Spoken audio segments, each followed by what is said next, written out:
अस्सलाम वालेकुम वरहमतुल्लाहि वबरकातुहू। प्यारे बच्चों, आज मैं आपके लिए सुगम जमात का रियाजी का पहला हिस्सा, जिसमें सबक का नाम है हिंसी शक्लों का तारुफ, जो इयादे के तौर पर है, आज मैं ये आपको पढ़ाने वाला हूँ। जिसमें हम सीखेंगे चौकोर, मुसल्लस और दायरा। तो सबसे पहले हम देख लेते हैं यहाँ पर किनारे और कोनों की बात हम कर लेते हैं। यहाँ पर किनारे किसे कहा जाता है, कोने किसे कहा जाता है। तो यहाँ आप सामने देख रहे हैं एक तश्तरी रखी है और उस तश्तरी के अंदर एक जो है बर्फ़ी का टुकड़ा रखा है। बर्फ़ी, आप मिठाई तो जानते हैं कि पेड़े आते हैं, लड्डू आते हैं, उसमें एक बर्फ़ी भी होती है। तो ये जो आप बर्फ़ी का पीस देख रहे हैं, टुकड़ा देख रहे हैं, बर्फ़ी का टुकड़ा जो है वो चौकोर है। चौकोर यानी चौ का मतलब हो जाता है चार। अगर हम चौ की बात करें, चौ यानी क्या, तो चौ का मतलब होता है चार। ठीक है। और इसी के बाद बना है कोर। कोर का मतलब होता है किनारे। कोर का मतलब किनारे, या फिर हम कह सकते हैं कोने। ठीक है, किनारे या कोने। तो आपको याद रखना है चौ का मतलब क्या चीज़ है और कोर का मतलब क्या है। तो बर्फ़ी का टुकड़ा आपने देख लिया, उसको चौकोर कहते हैं। चौकोर के चार किनारे, चौकोर के चार किनारे और चार कोने होते हैं। अब उसके बाद ये तस्वीर के बाद, ये जो पहली तस्वीर होगी, उसके बाद हम जो है, ये पहली तस्वीर के बाद हम दूसरी तस्वीर देखते हैं। मेज़ की ऊपरी सतह को गौर से देखो। ऊपरी सतह की तरफ देखते हैं। यहाँ पर ये ऊपरी सतह यानी कि ऊपर का हिस्सा अगर हम देखते हैं, तो यहाँ पर भी आपको चौकोर नज़र आ रहा है। ठीक है, यहाँ पर भी आपको चौकोर नज़र आ रहा है। जैसे बर्फ़ी हमको नज़र आ रही थी, वैसे ये भी इसके अंदर भी जो है चौकोर नज़र आ रहा है हमको। तो यहाँ देख लेते, पहला क्या दिया है यहाँ पे, मेज़ की ऊपरी सतह के कितने किनारे हैं। तो सबसे पहले यहाँ पर किनारे की बात की जा रही है कि यहाँ पर कितने किनारे हैं। तो किनारा, ये जो हिस्सा हमको नज़र आ रहा है, ये किनारा है। ये हो गया एक। उसके बाद ये जो दूसरा हमको दिखाई दे रहा है, ये इसका दूसरा किनारा है। ये हो गया दो। उसके बाद ये जो दिखाई दे रहा है, ये इसका तीसरा किनारा है। इसी तरह से ये जो आपको दिखाई दे रहा है, ये इसका चौथा किनारा है। तो इस तरह से यहाँ पर हमको चार किनारे दिखाई दे रहे हैं।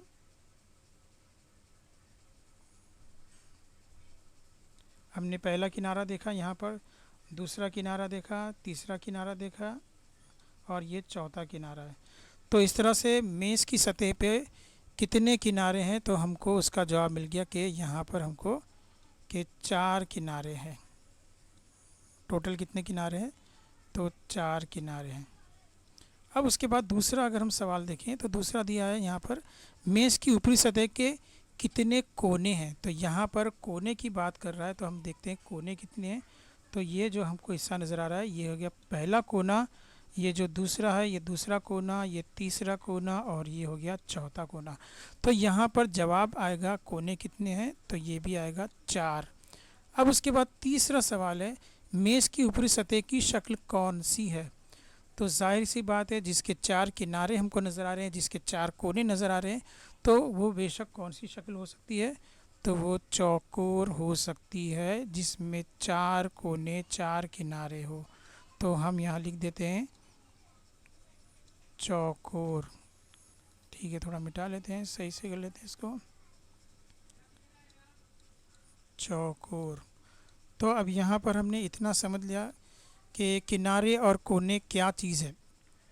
बर्फ़ी के टुकड़े में भी हम अगर गौर करें, तो यहाँ भी हमको जो है एक किनारा और इसके बाद ये दो किनारा, ये तीसरा किनारा और इसके बाद ये चौथा किनारा, चार किनारे हमको यहाँ भी नज़र आ रहे हैं। और बात करें हम कोनों की, तो यहाँ भी हमको बर्फ़ी में एक कोना, दो कोना, तीन कोने और चार कोने बर्फ़ी में भी नज़र आ रहे हैं। तो मेरे ख़्याल में किनारे और कोने से आप अच्छी तरह से मुतारिफ़ हो गएंगे कि इसको हम कहते हैं। अब हम बढ़ते हैं अगले सवाल की तरफ। अब यहाँ पर जो है मुस्ततिल, ये एक शक्ल दिया। जैसे हमने चार किनारे चार कोनों की बात हमने पढ़ी, चौकोर की बात पढ़ी। अब यहाँ पर हम जो शक्ल है, यहाँ मुस्ततिल के ताल्लुक़ से हम पढ़ेंगे। यहाँ पर आपको एक कागज़ रंगीन कागज़ नज़र आ रहा है जो मुस्ततिल नुमा शक्ल के अंदर है। बाजू में दिखाए हुए तरीके से एक मुस्ततिल कागज़ ले, तो आपको ऐसा एक कागज़ लेना मुस्ततिल नुमा। मुस्ततिल आप समझते हैं कि जिसके आमने सामने के किनारे जो है वो बराबर होते हैं। अगर इस किनारे की बात करें तो इसकी लंबाई और इसकी लंबाई यकसा रहेंगी, और अगर हम इसकी बात करें तो इसकी लंबाई और इसकी लंबाई यकसा रहेगी। हम इसको लंबाई कहते हैं, इसको चौड़ाई कहते हैं। ठीक है, ये कम लंबा है और ये ज़्यादा लंबा है, तो ये और ये बराबर रहेंगे किनारे, और ये किनारे बराबर, यानी आमने सामने के। तो मुस्ततिल शक्ल आपको इतनी समझ में आ गई। मुस्ततिल के किनारे कितने किनारे और कितने कोने हैं, तो अभी थोड़ी देर पहले मैंने आपको बताया था कि किनारे किसे कहते हैं और कोने किसे कहते हैं। तो किनारा हमको यहाँ पर मिल रहा है, सबसे पहले ये पहला किनारा, ये दूसरा किनारा, इसी तरह से ये तीसरा किनारा, और ये हो गया चौथा किनारा।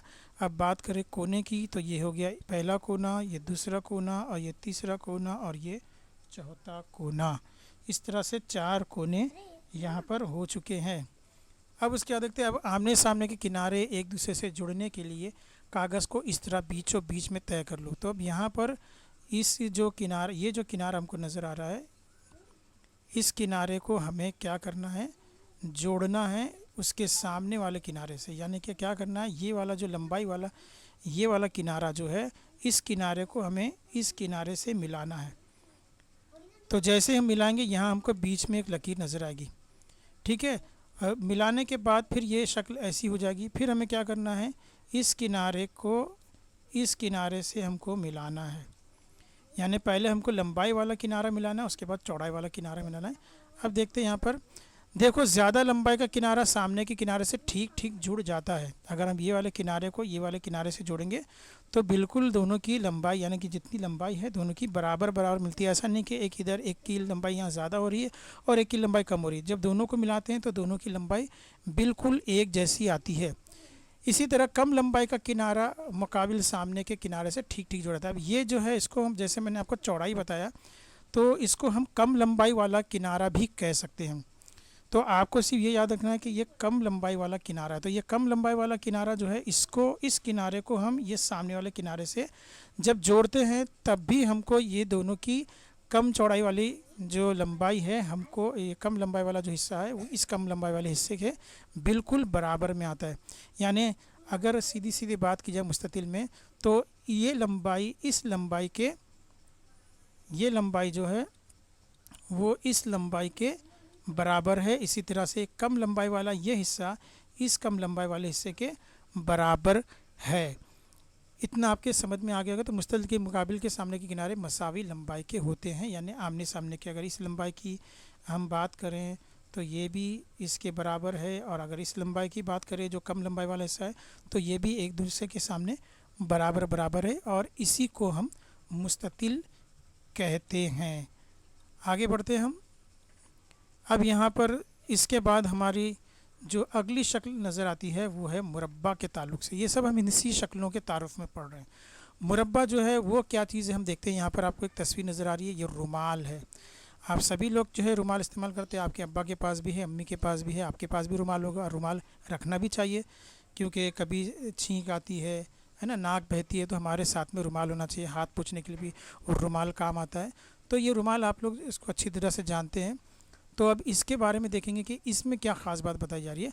रुमाल को गौर से देखो, ये मुरब्बा है। अब यहाँ पर पहली जो तस्वीर, इससे पहले वाली जो तस्वीर देखी तो उसमें मुस्ततिल बताया गया था और इसको मुरब्बा बताया जा रहा है। तो अगर हम देखते हैं मुस्ततिल और मुरब्बा के अंदर, तो वहाँ मुस्ततिल में हमको ये जो लंबाई ज़्यादा थी बनिस्बत यहाँ की लंबाई जो थी वो हमको, ये जो लंबाई थी ये हमको ज़्यादा दिखाई दे रही थी, और ये जो लंबाई थी ये कम लंबाई नज़र आ रही थी मुस्ततिल में। लेकिन हम यहाँ मुरब्बा में देख रहे हैं कि इसकी लंबाई, ये जो पहली मैंने लकीर खींची, इसकी लंबाई और इसकी लंबाई देख लेते हैं, और फिर इसकी भी लंबाई देख लेते हैं, और इसकी भी लंबाई देख लेते हैं। तो आपको कुछ तो लग रहा होगा कि भाई ये क्या, चारों लंबाई तो हमको एक ही जैसी नज़र आ रही है। तो चारों की लंबाई एक जैसी है, इसीलिए हम इसको मुरब्बा कहते हैं। ठीक है, मुरब्बा के कितने किनारे और कितने कोने हैं, तो जहाँ तक बात की जाए किनारे और कोने की, तो मुस्ततिल में भी 4 किनारे, मुस्ततिल में भी 4 किनारे होते हैं और मुरब्बा में भी, मुस्ततिल की बात करें तो उसमें भी जो है हमको 4 किनारे नज़र आते हैं। इसी तरह से मुरब्बा की बात करें तो उसमें भी हमको 4 कोने नज़र आते हैं और मुस्ततिल में भी 4 कोने। बस ये दो चीज़ की यकसानियत जो है वो मुरब्बा और मुस्ततिल में, कि इसके भी 4 किनारे, इसके भी 4 किनारे, इसके भी 4 कोने, इसके भी 4 कोने। अब फ़र्क सिर्फ ये है कि उनकी लंबाई और चौड़ाई का, यानी कम लंबाई वाला हिस्सा और ज़्यादा लंबाई वाला हिस्सा, इतना ही बस फ़र्क है। अब आगे देखते हैं, रुमाल को आड़ा और खड़ा तय करके देखो। आड़ा हमको यहाँ से, यानी ये जो लाइन है, ये जो हमको कोना नज़र आ रहा है, इस कोने को इस कोने से मिलाना है, यानी ये वाला हिस्सा जो है, ये वाला कोना ये कोने से मिलाना है। तो जैसे ही हम इस कोने को इस कोने से मिलाएंगे तो हमको यहाँ पर एक मुसल्लस दिखाई देता है, ये जो तिकोन नज़र आती है हमको। तो यहाँ देख लेते हैं हम क्या बता रहा है यहाँ पे।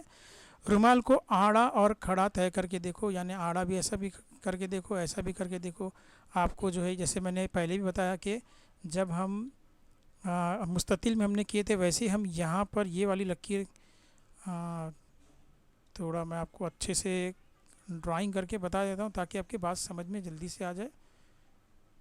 तो यहाँ पर जैसे कि ये वाली लकीर जो है, ये वाली जो लाइन दिखाई दे रही है, इस लाइन को इस लाइन से हम जोड़ के देखेंगे तो हमको दोनों की लंबाई एक जैसी नज़र आएगी।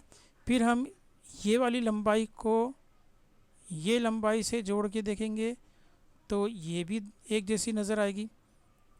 और जब हम इसको बाद में, जैसे अभी हमने मुस्ततिल में किए थे कि हमने सामने की लंबाई को नाप कर दिखा था, अब हम क्या करेंगे, ये लंबाई और ये लंबाई तो हमने देख ली, दोनों बराबर है। ये लंबाई और ये लंबाई भी हमने देख ली, बराबर है। अब इसके बाद हम देखेंगे कि ये जो दो लंबाई नज़र आ रही है, ये पहली और दूसरी, क्या ये तीसरी और चौथी के भी बराबर है।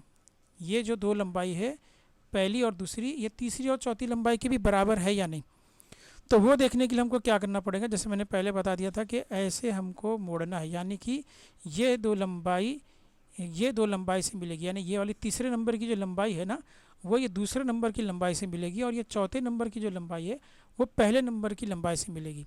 यानी कि ये वाला कोना इस वाले कोने से मिलेगा। जब हम ये वाले कोने को ये वाले कोने से मिलाएंगे, या फिर हम ये पहली लंबाई जो है वो चौथी लंबाई से और दूसरी लंबाई जो तीसरी लंबाई से मिलाएंगे, तो हमको ये चारों के चारों किनारे एक जैसी लंबाई के दिखाई देते हैं।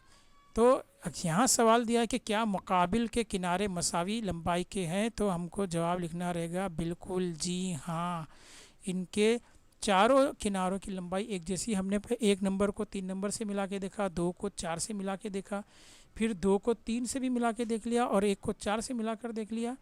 तो चारों तरफ से हमको सबकी लंबाई यकसा नज़र आ रही है, यकसा दिखाई दे रही है। रुमाल को ऐसा तय करके मालूम करो कि मुकाबिल के कोने एक दूसरे से जुड़ते हैं या नहीं। तो हमने वो भी देखा कि ये कोने से जुड़ता है, लेकिन अगर आप मुस्ततिल में पहले कोने को उसके सामने वाले कोने से जोड़ने की कोशिश करेंगे तो बिल्कुल भी नहीं जुड़ेगा, क्योंकि वो मुस्ततिल है। ये सिर्फ मुरब्बा के अंदर होता है कि सामने वाला कोना उसके सामने वाले कोने से बराबर जाके जुड़ जाता है, और इसके जुड़ने की वजह से ही हमको ये शक्ल मिलती है। और मज़े की बात यह है कि सिर्फ यही कोना मिलने के बाद जब ये हमको शक्ल नज़र आ रही, तो ये दोनों, ये वाला कोना, ये पहला वाला कोना और ये दूसरा वाला कोना जब आपस में मिले तो ये शक्ल बनी, यहाँ पर कोना मिल गया, ये पहला और दूसरा ये कोना यहाँ पर मिला है। उसके बाद अगर हम कोशिश करेंगे कि ये वाले कोने को और ये वाले कोने को मिला लें, तो बीच में से मोड़ना पड़ेगा। जैसे ये वाले कोने को ये वाले कोने से मिलाएंगे तो वो भी बराबर बराबर बन जाते हैं, और ये हमको तीसरी शक्ल मिलती है। तो यहाँ पर रुमाल को दोबारा तय करो, तमाम किनारे एक दूसरे से बराबर जुड़ते हैं। तो यहाँ पर देखो, तमाम किनारे, यानी पहली बार मैंने जोड़ा तो भी किनारे आपस में मिल गए, उसके बाद वाले दो कोनों को भी जोड़ा तो वो भी सब आपस में मिल गए, जिससे ये बिल्कुल साबित होता है कि मुरब्बा के चारों किनारे की लंबाई यकसा और मसावी और बराबर होती है। मुरब्बा के चारों किनारे मसावी लंबाई के होते हैं। ख़याल रखो कि रुमाल को तय करने पर मुसल्लस हासिल होता है। ये ख़ास बात यह है कि जो हमको ये शक्ल नज़र आ रही है, इसको मुसल्लस कहते हैं। क्या कहते हैं इसको? मुसल्लस। मुसल्लस की ख़ास बात यह है कि उसके 3 कोने होते हैं और 3 किनारे होते हैं। तो 3 कोने और 3 किनारे वाली शक्ल को हम मुसल्लस कहेंगे। तो मेरे ख़्याल में आपको इतनी बात तो समझ में आ गई होगी। अब जो है यहीं पर मैं अपनी बात ख़त्म करता हूँ।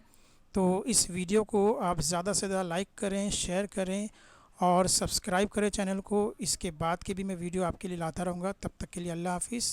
मिलते हैं अगले वीडियो में।